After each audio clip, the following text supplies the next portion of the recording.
तो फ्रेंड्स, आप देख रहे हैं आमना मलिक कोचिंग सेंटर। मैं हूँ आमना। ओके क्लास, आज हम लोगों ने स्टार्टअप करना है wave nature of a particle. कि पार्टिकल जो हमारे पास लाइट है वो वेव है या फिर पार्टिकल है। क्लास, इसके बारे में मुख्तलिफ एक्सपेरिमेंट हमने इंटर में पढ़े थे, जिसमें हमने वेव नेचर को ट्रूली डिस्कस किया था, जिसमें हमने इंटरफेरेंस और डायफ्रैक्शन को डिस्कस किया था। इंटरफेरेंस और डायफ्रैक्शन बेसिकली एक्सपेरिमेंट्स थे वेव के। जब लाइट बिहेव करती है एज अ वेव तो उसका हमने प्रूफ देखा था इन इंटरफेरेंस एंड डायफ्रैक्शन।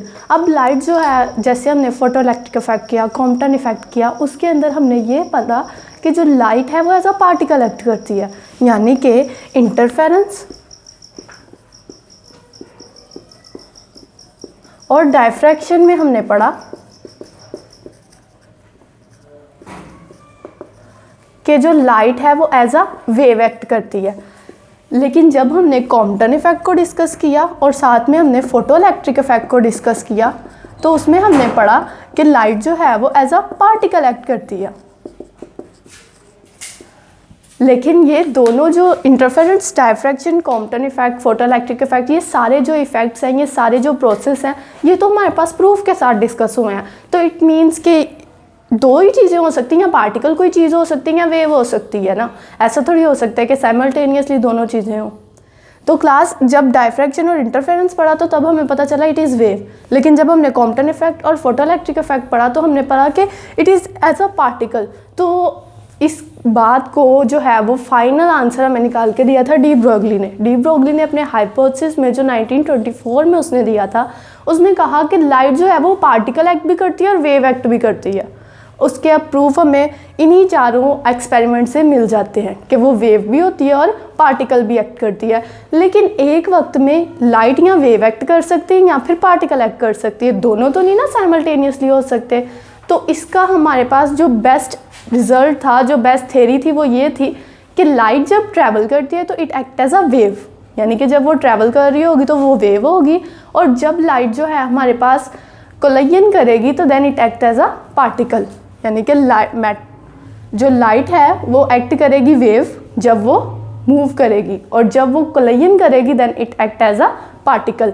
अब डी ब्रोगली ने अपने हाइपोथेसिस में ये कहा था कि जो मैटर और रेडिएशन है वो दोनों कन्वर्टेबल है। यानी कि मैटर को रेडिएशन में कन्वर्ट किया जा सकता है और रेडिएशन को सिंपली कह लें लाइट।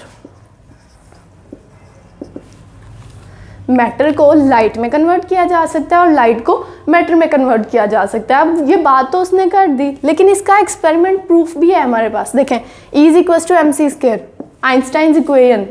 अब E क्या है? एनर्जी, M मास और C स्पीड ऑफ लाइट।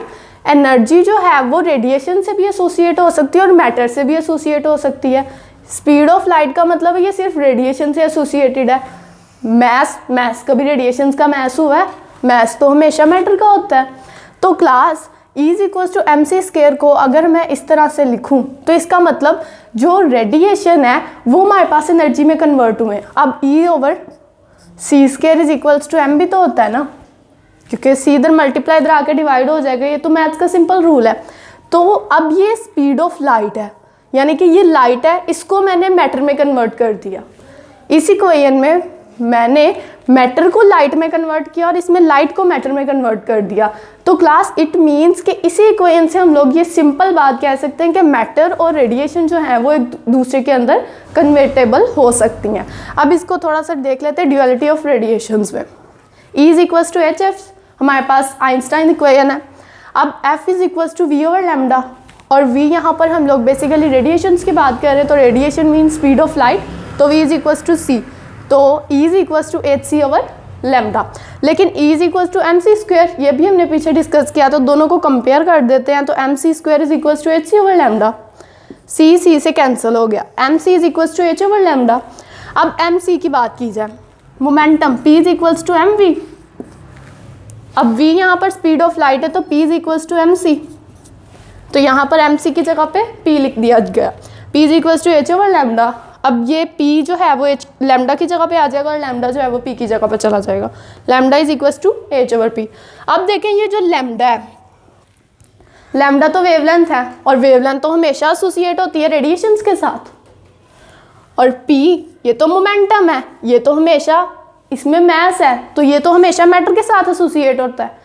तो क्लास इट मीन्स कि जो रेडिएशन और मैटर हैं वो दोनों एक दूसरे के अंदर साइमल्टेनियसली एक्सचेंज हो सकते हैं।